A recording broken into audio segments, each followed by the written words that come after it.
This is Fox 5 News Morning.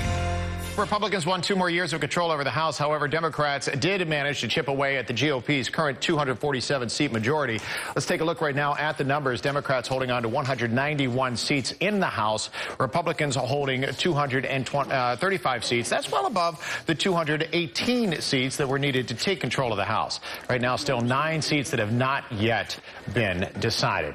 The historic results, no doubt, have a lot of people just stunned this morning, and an outcome that not many pollsters even saw coming.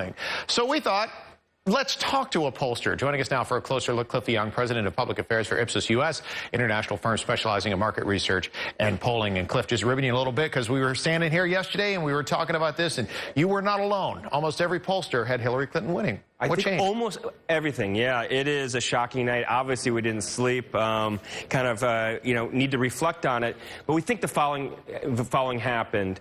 There was differential turnout. And his base came out en masse. That was not predicted. If you look specifically, and we don't have the actual numbers right now, but it looks like non-urban whites came out in record numbers, and that was unexpected. Just to add a data point, we did a same-day poll to come up with a profile. And why were these individuals going out to the polls? They believed that the system was rigged. Supermajority, a belief of that. They believed that the system was broken. Indeed, those who voted for Trump were 2 to 3 times more likely to believe that the United States was on the wrong track.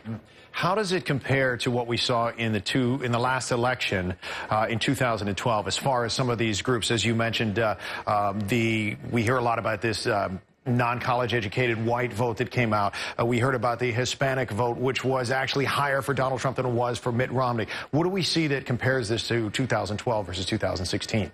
Yeah, well, definitely. So there are many similarities, but the key difference, as I was pointing out, are basically non-urban, lower-educated whites that came out en masse. And just to use kind of a parallel, if we take Brexit, the vote in the UK to leave the EU, same sort of profile of voter, and the same sort of problem with the polls.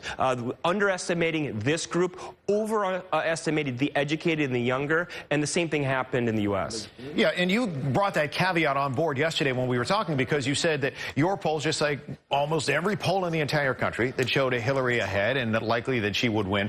But you used that caveat, and you said with Brexit in the UK, there was that surprise that seemed to come out of unexpected areas. Yeah, I mean, I appreciate that. We'll take the responsibility, indeed, and we're going to have to reflect as a polling industry. But the point being is, our working thesis all along was this was a disruptive election. Of all of elections, we have a database of maybe 600 elections around the world.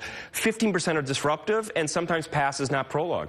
You know, Cliff, you were mentioning yesterday when we talked, you said North Carolina would be the key. A lot of talk on Florida. You said North Carolina would probably be the one that put Donald Trump over the top if he got the support there, but that he would need it in North Carolina, Florida, Ohio, Pennsylvania. Surprised that he got all of those votes? He got every state that was... Any one state in particular that surprised you more? Pennsylvania.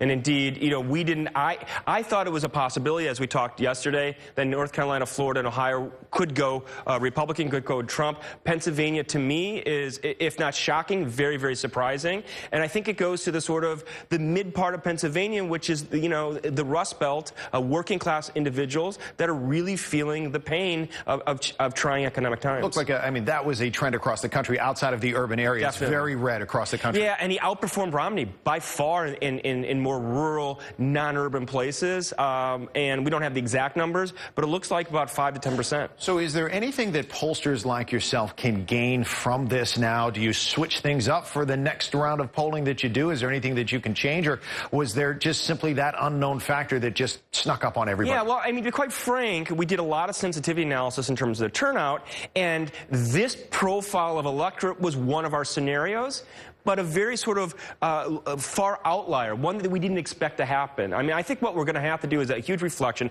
Part of it is differential turnout. The other thing we're going to have to test a bit is, did we have a shy Trump voter? Someone that in the polls said they wouldn't vote for Trump, but when it came to Election Day, did. We call that social desirability. Maybe they didn't want to express their opinion. We've seen that phenomenon in the UK and in Europe as well, but we just don't know right now. Expressing their vote in private, but not necessarily in public, which is what you need. It maybe isn't the politically correct choice, but it's the choice that they make ultimately. Right. Cliff Young with Ipsos US, thanks for joining us this morning. Once again, we'll talk to Cliff again later on. Let's send things over to Allison and Tucker now.